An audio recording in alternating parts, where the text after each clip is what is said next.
ആരാണ് ഉമ്മ? പകരമില്ലാത്ത അക്ഷരങ്ങളാണ് ഉമ്മ എന്ന് പറയണത്.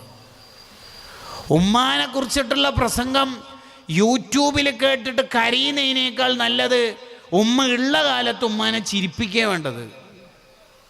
പ്രായമുള്ള ഉമ്മയൊക്കെ നമുക്ക് ജീവിതത്തിലുണ്ടെങ്കിൽ സ്വർഗം വാങ്ങാൻ ഇനി വേറെ ത്വരീക്കത്തും തേടി പുറപ്പെടൊന്നും വേണ്ട, അവിടുന്ന് തന്നെ സ്വർഗം അങ്ങോട്ട് വാങ്ങിയാൽ മതി.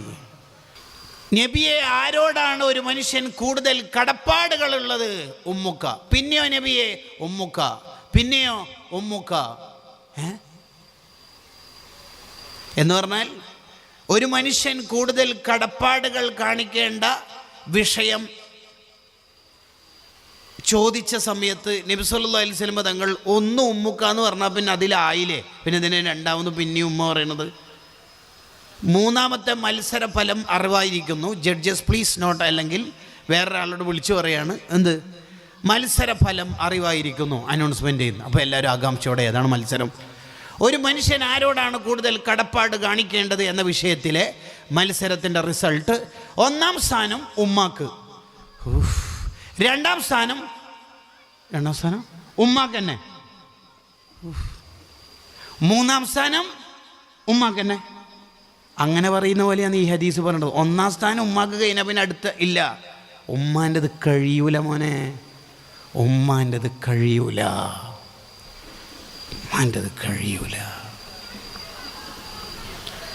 തലയിൽ ചുമന്നിട്ട് ഹജ്ജിന് കൊണ്ടുവന്ന ആൾ മഹാന്മാരോട് ചോദിച്ചല്ലോ, ഞാൻ ഇത്രയും കിലോമീറ്റർ യാത്ര ചെയ്യുമ്പോൾ എൻ്റെ ഉമ്മാക്ക് നടക്കാൻ വയ്യാത്തതുകൊണ്ട് ഈ ചുമന്ന് കൊണ്ടുവരിക, വഹൽ അദ്ദൈതു ഹഖഹ, എൻ്റെ ഉമ്മാനോടുള്ള കടപ്പാട് തീരുമോ?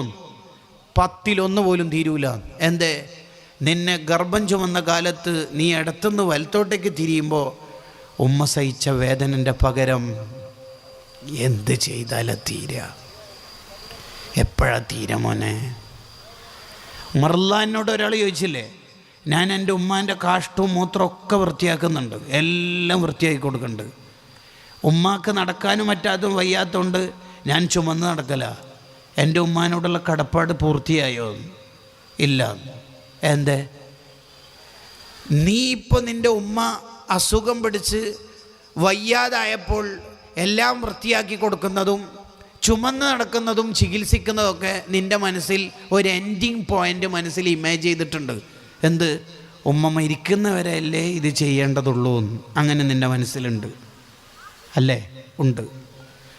അതേ സമയത്ത് നിൻ്റെ മൂത്രവും കാഷ്ടമൊക്കെ ഉമ്മാൻ്റെ മടിയിൽ നീ പഴയ കാലത്ത് ആദ്യം കക്കൂസായി കൊണ്ട് നടന്ന് ഉമ്മാൻ്റെ മടിത്തട്ടിൽ അതൊക്കെ നിക്ഷേപിക്കുമ്പോൾ ഉമ്മ വൃത്തിയാക്കി തരുമ്പോൾ, ഉമ്മ നിന്നെ പാലൂട്ടുമ്പോൾ, നിനക്ക് വേണ്ടി ഉമ്മ ഉറക്കൊഴിക്കുമ്പോൾ, നിനക്ക് വേണ്ടി ചെലവഴിക്കുമ്പോൾ, നിനക്ക് വേണ്ടി ത്യാഗം സഹിക്കുമ്പോൾ ഉമ്മ അന്ന് വിചാരിച്ചത് എൻ്റെ മോന് വളരണം എന്നാണ്.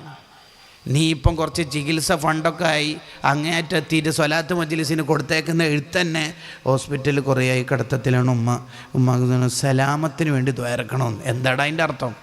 മരിക്കാൻ ദ്വാരക്ക അല്ലേ?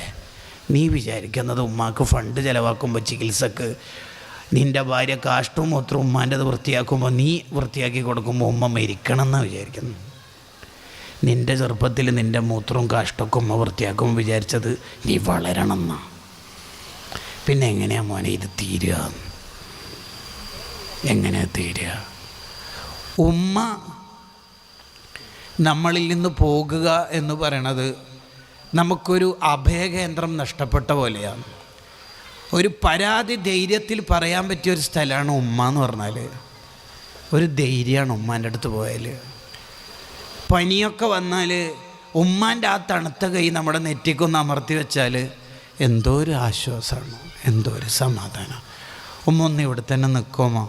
ആ നിൽക്കാം മോനെ, ഉമ്മ നേരത്തെ ഈടുണ്ടല്ലോ മോനെ, മോനിപ്പോൾ ഉറക്കത്ത് നിന്ന് കിട്ടിയപ്പോൾ ഉമ്മാനെ കണ്ടല്ലേ, ആ മടിയിലല്ലേ നമ്മൾ കാഷ്ടിച്ചത്, ആ മടിയിലല്ലേ മൂത്രമൊഴിച്ചത്, ആ മുലപ്പാൽ കുടിക്കുമ്പോൾ എത്ര നമ്മൾ കടിച്ച് വേദനിപ്പിച്ചിട്ടുണ്ടാകും, ആ ഉമ്മ നമുക്ക് വേണ്ടി എത്ര ഉറക്കൊഴിവാക്കിയിട്ടുണ്ടാവും. എന്നെങ്കിലും നമ്മൾ ഉമ്മാൻ്റെ ഡ്രസ്സ് ആൺകുട്ടികൾ അലക്കി കൊടുത്തിട്ടുണ്ടാവോ? എത്ര കാലമായി ഈ സേവനം അവർ തുടരുന്നു. ഇനി ഉമ്മ ഉപ്പ ജീവിച്ചിരിപ്പുള്ളവരാണെങ്കിൽ എന്താ പ്രധാനമായിട്ട് ചെയ്യേണ്ടത്? ഒന്ന്, അവർ പറയുന്ന മുഴുവൻ കാര്യം നമ്മൾ ചെയ്തു കൊടുക്കണം. ഷാഫി ഇമാമിനെ ഒരാൾ ചോദിച്ചല്ലോ ഷാഫി ഇമാം റഹിമുള്ളയോട്, ഉമ്മാനോട് തർക്കിക്കാൻ പറ്റുമെന്ന്. ഷാഫി ഇമാമിൻ്റെ മറുപടി, ഉമ്മാൻ്റെ ചെരുപ്പിനോട് തന്നെ തർക്കിക്കാൻ പറ്റില്ല. എന്നിട്ടല്ലേ ഉമ്മാനോട് തർക്കിക്കൽ? ഉമ്മാനോട് നീ ആയത്തു ഹദീസ് ഓതിയിട്ട് ഉമ്മാക്കെതിരെ സംസാരിക്കാനോ? നീ രണ്ട് കണ്ട എന്തെങ്കിലും പഠിക്കുമ്പോഴേക്കും ഉമ്മാക്കെതിരെ സംസാരിക്കാനോ?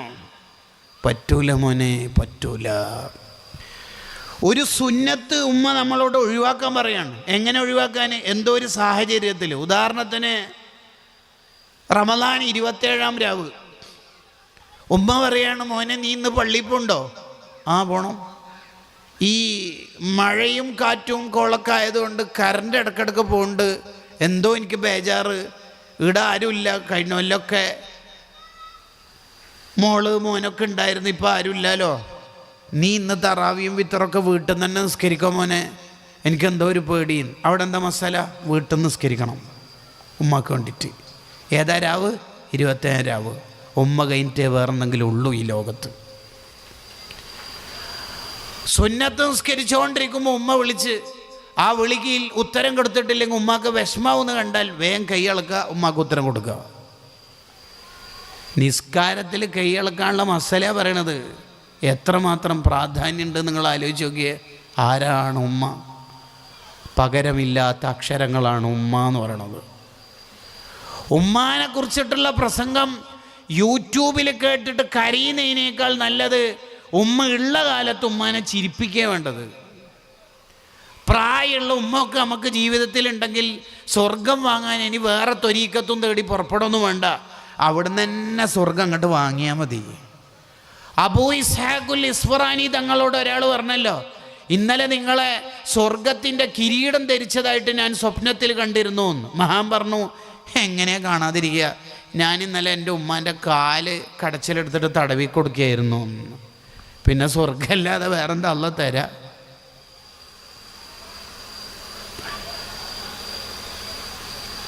അപ്പോൾ ഒന്നാമത് വേണ്ടത് അവരെന്തു പറഞ്ഞാലും നമ്മൾ അനുസരിക്കണം. ഒരു പക്ഷേ നമ്മളെ മനസ്സിൽ അത് വിഷമമുണ്ടാവും, എന്നാലും അതനുസരിക്കണം.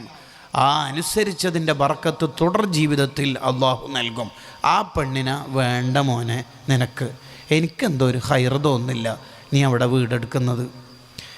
ഉമ്മ എന്തി പറയുന്നു? അങ്ങനെ നിൻ്റെ ഒരു ന്യായാന്യായം പറയരുത്. ആ പൊരുത്തത്തിൽ അവിടെ ഇരിക്കണം, ആ പൊരുത്തത്തിൽ അവിടെ ഇരിക്കണം. രണ്ടാമത്തത്, അവരുടെ മുന്നിൽ നിന്ന് ശബ്ദം ഉയർത്താൻ പാടില്ല. ഒരു മഹാനെ ഉമ്മ വിളിച്ചു, വലിയ ഹദീസ് പണ്ഡിതനാണ് ആ മഹാൻ. എന്താ ഉമ്മ എന്ന് ചോദിച്ചു. എന്താ ഉമ്മ? കാര്യം പറഞ്ഞു, കാര്യം നിർവഹിച്ചു കൊടുത്തു. പിന്നെ ഈ മഹാൻ വീട്ടിൽ റൂമിൽ ഇരുന്നിട്ട് ചിന്തിക്കുകയാണ്, ഞാൻ നേരത്തെ ഉമ്മനോട് എന്തേന്ന് ചോദിച്ചത് സൗണ്ട് കൂടിപ്പോയോ? അത് അപകടമായോ റബ്ബേ? നേരെ അങ്ങാടിയിൽ ചെന്ന് വലിയ വില വരുന്ന 2 അടിമകളെ വാങ്ങി, ലക്ഷങ്ങൾ വില വരും കേട്ടോ, അടിമകളെ വാങ്ങിയിട്ട് മോചിപ്പിച്ചിട്ട് അള്ളാഹിനോട് ദ്വാരുന്നു, നേരത്തെ ഉമ്മാനോട് എന്തേന്ന് ചോദിച്ചതിൽ സൗണ്ട് കൂടിപ്പോയിന് 2 അടിമകളെ വാങ്ങി മോചിപ്പിച്ചിട്ടുണ്ട്. പൊരുത്തപ്പെടണേ അള്ളാഹ്, കൂടിപ്പോയതാണ്, അറിയാണ്ട് അങ്ങോട്ട് വന്നു പോയതാണ്. ഇതാണ് മുസ്ലിമിൻ്റെ ജീവിതം എന്ന് പറയുന്നത്. ഞാൻ ടൗണിൽ നിന്നല്ലേ വരുന്നത്, എന്നേരം പറഞ്ഞൂടെ തക്കാളി വാങ്ങാൻ, ഇനിയിപ്പോൾ ആദ്യം വെയിലത്ത് പോകാനാണ്, എന്നെ കൊണ്ടാവില്ല എന്നാണ് പുതിയ സിദ്ധാന്തം. ഞാൻ എൻ്റെ ഭാര്യനെ കൂട്ടിയിട്ട് എവിടെ പോകുന്നു എല്ലാം ഇവിടെ പറയണം, ഇതെന്താ ഓഫീസാ എന്നതാണ് പുതിയ ചെറുപ്പക്കാരുടെ വർത്താനം. കല്യാണം കഴിക്കുന്നവർ ഉമ്മയായിരുന്നു അവൻ്റെ എല്ലാം. പിന്നെ ഒരു പെണ്ണിനെ കാണുമ്പോഴേക്കും മോനെ നീ ഒഴിവാക്കി പോകേണ്ടതല്ല ഉമ്മ. ബാക്കി ഏത് തെറ്റായാലും ആഖിറത്തിലായിരിക്കും അതിൻ്റെ ശിക്ഷ ഉണ്ടാവുക. ഇത് നോ, ദുനിയാവ് തന്നെ കിട്ടിത്തുടങ്ങും. ഉമ്മാനെ എങ്ങാനും ഉപ്പാനെ എങ്ങാനും ബുദ്ധിമുട്ടിച്ചാൽ ദുനിയാവ് തന്നെ കിട്ടും. അപ്പോൾ രണ്ടാമത്തത്, അവരുടെ മുന്നിൽ നിന്ന് ശബ്ദം ഉയർത്താൻ പാടില്ല. അതാ രണ്ടാമത്തെ അദബ്. മൂന്നാമത്തത്, അവരെ നോക്കുന്നത് എപ്പോഴും വളരെ ആദരവോടെ, തഅ്ലീമോടെ, ബഹുമാനത്തോടെ ആയിരിക്കണം.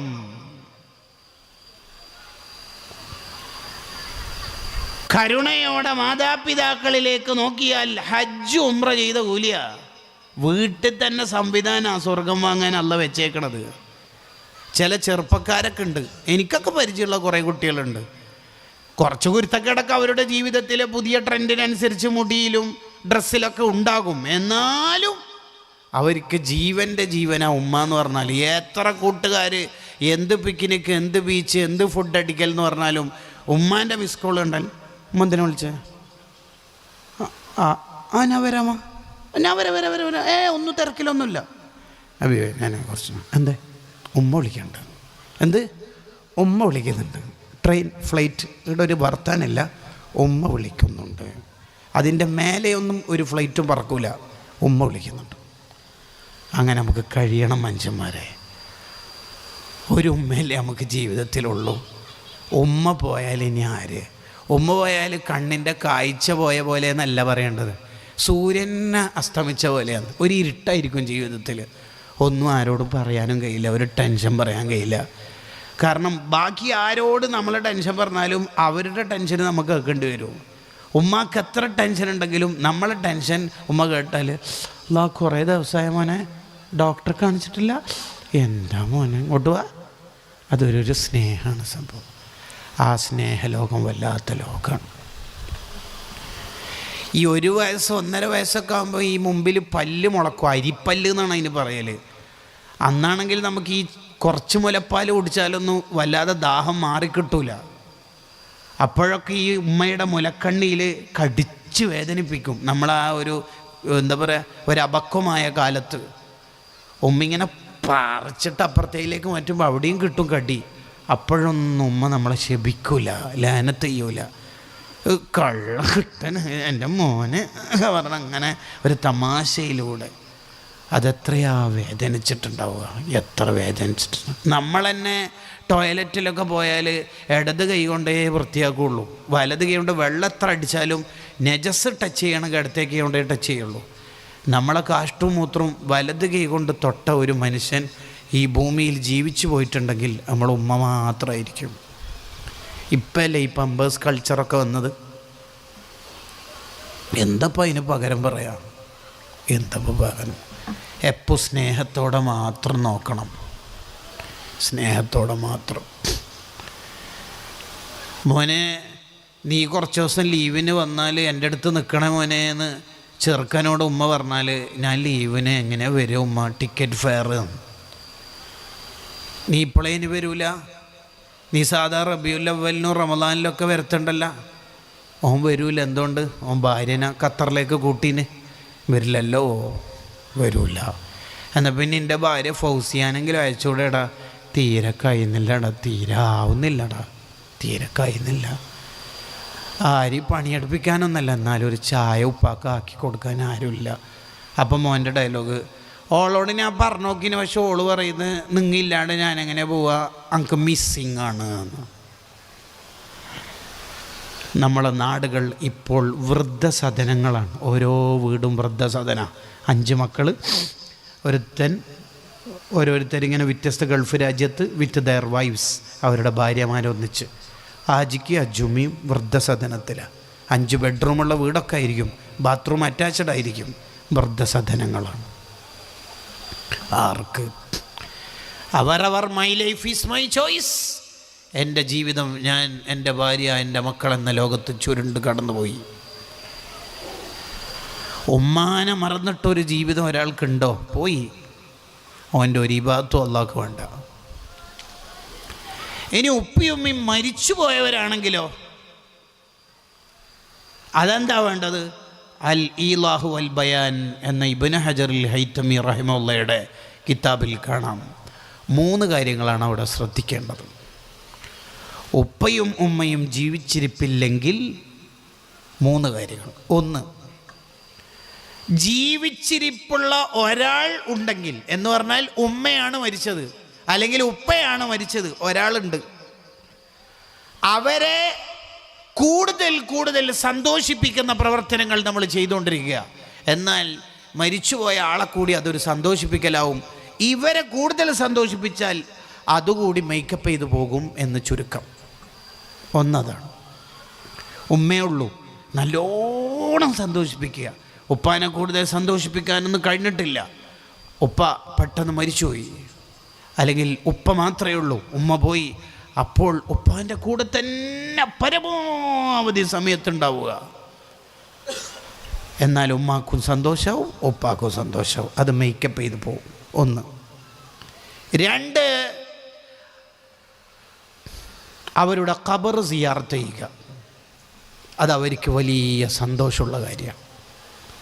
മക്കൾ അവരുടെ ഖബർ സിയാറത്ത് ചെയ്യുമ്പോൾ ബാക്കി ഖബറാളികളോട് ഈ ഉപ്പയും ഉമ്മയും അഭിമാനപൂർവ്വം പറയത്രേ, അവരും ഓരോരുത്തർ അസ്സലാമു അലൈക്കും ദാറ ഖൗമിയൽ മുഅ്മിനീൻ എന്ന് സലാം പറയുമ്പോൾ നിങ്ങളെല്ലാവരും പൊറുക്കിയെടുക്കാൻ പോകുന്നില്ലേ? ഞാൻ അങ്ങനെയൊന്നും പോകുന്നില്ല, എനിക്ക് സ്പെഷ്യലായിട്ട് വേറെ തന്നെ വരുന്നുണ്ട്, എൻ്റെ മോന് കൊടുത്തയക്കുന്നുണ്ട്.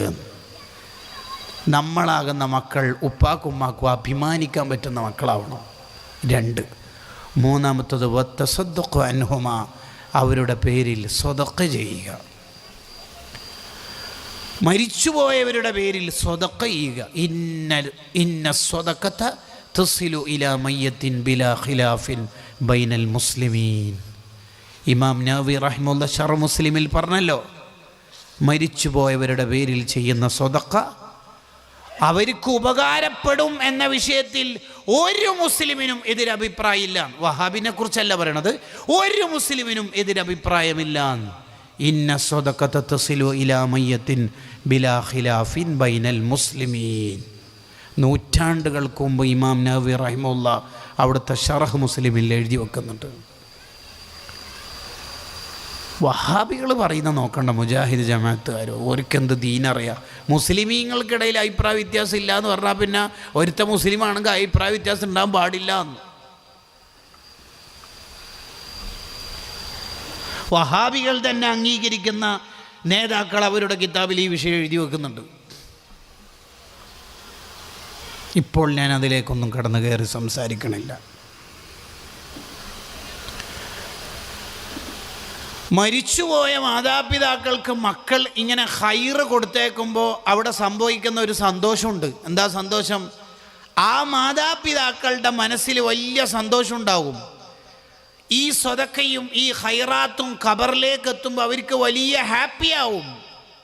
തീർന്നില്ല, ഇത് കണ്ടിട്ട് ആ മാതാപിതാക്കൾ ജീവിച്ചിരിക്കുന്ന മക്കൾക്ക് വേണ്ടി ഇങ്ങോട്ട് ദുആ ചെയ്യും. എന്താ ദുആക്കല്? ഈ ഖൈറ് കൊടുത്തയച്ചുകൊണ്ടിരിക്കുന്ന എൻ്റെ മക്കളെ ഖൈറിൽ തന്നെ നിലനിർത്തണേ അല്ലാന്ന് ദ്വാർക്കും. മരിച്ചു പോയവർ ജീവിച്ചിരിപ്പുള്ള മനുഷ്യർക്ക് ഇങ്ങോട്ട് ദ്വാർക്കുന്ന്. ഇബ്നു റജബുൽ ഹംബലി റഹിമഹുള്ളയുടെ അഹ്വാലുൽ ഖുബൂർ എന്ന ഗ്രന്ഥത്തിൽ വിശദമായി ആ കാര്യം പറയുന്നുണ്ട്. കണ്ടോ, ഇതാണ് മാതാപിതാക്കളോടുള്ള കമ്മിറ്റ്മെൻ്റ് എന്ന് പറയുന്നത്. തീർന്നിട്ടില്ല. മാതാപിതാക്കളുമായി ബന്ധമുള്ള ആരെല്ലാം ഉണ്ടോ അവരെല്ലാം സ്നേഹിക്കണം, അവരെ മുഴുവനും ബഹുമാനിക്കണം. ഉമ്മയുടെ ജ്യേഷ്ഠത്തിമാർ അഥവാ മൂത്തമ്മമാർ, ഉമ്മയുടെ അനുജത്തിമാർ, ഇളയമമാർ, അവരൊക്കെ ഉമ്മാനെ സ്നേഹിക്കണ പോലെ, ഉമ്മാനെ ബഹുമാനിക്കുന്ന പോലെ നോക്കണം. ആരാ അതൊക്കെ ചെയ്യണത്? ഉപ്പാന്റെ ജ്യേഷ്ഠനുജന്മാർ ഉപ്പയെ സ്നേഹിക്കുന്ന പോലെ അവരെയും സ്നേഹിക്കണം. ഇബ്നു ഹജർ റഹിമഹുള്ളയുടെ അസ്നൽ മത്വാലിബ് ഫീ സിലത്തിൽ അർഹാമി വൽ അഖാരിബ് എന്ന ഗ്രന്ഥത്തിൽ ഇതിന് ഈ വിഷയം ചർച്ച ചെയ്യാൻ വേണ്ടി ദീർഘമായ മസ്അലകൾ, പഠനങ്ങൾ, പേജുകൾ ഉണ്ട്. ഇളയമാനും മുത്തമ്മാനെയൊക്കെ നമ്മൾ സ്നേഹിക്കുന്നത് ഉമ്മാനോടുള്ള സ്നേഹത്തിൻ്റെ ഭാഗ. അൽ ഖാലത്തു ബിമൻസിലത്തിൽ ഉമ്മീന, അൽ ഖാലത്തു ബിമൻസിലത്തിൽ ഉമ്മി, ഉമ്മാൻ്റെ സ്ഥാനത്താണ് ഉമ്മാൻ്റെ സഹോദരിമാർ. അത് ഉമ്മയും പഠിപ്പിച്ചു കൊടുക്കണം. ഇത് ഇളയമ്മയാട്ടോ മൂത്തമ്മയാണേ, നീ കല്യാണം കഴിച്ചിട്ട് എന്തെങ്കിലുമൊക്കെ ഒരു സാധനമൊക്കെ വാങ്ങിയിട്ട് പോകണം മോനെ. മൂത്തമ്മാൻ്റെ ഒക്കെ സേവനം നിനക്കറിയാത്തോണ്ടല്ലേ ഉമ്മയും പഠിപ്പിച്ചു കൊടുക്കണത്. ഇതേപോലെ തന്നെ ഉപ്പാൻ്റെ സുഹൃത്തുക്കളെയും നമ്മൾ പരിഗണിക്കണം. അത് ഉപ്പാനെ സ്നേഹിക്കുന്നതിൻ്റെ ഭാഗമാണ്.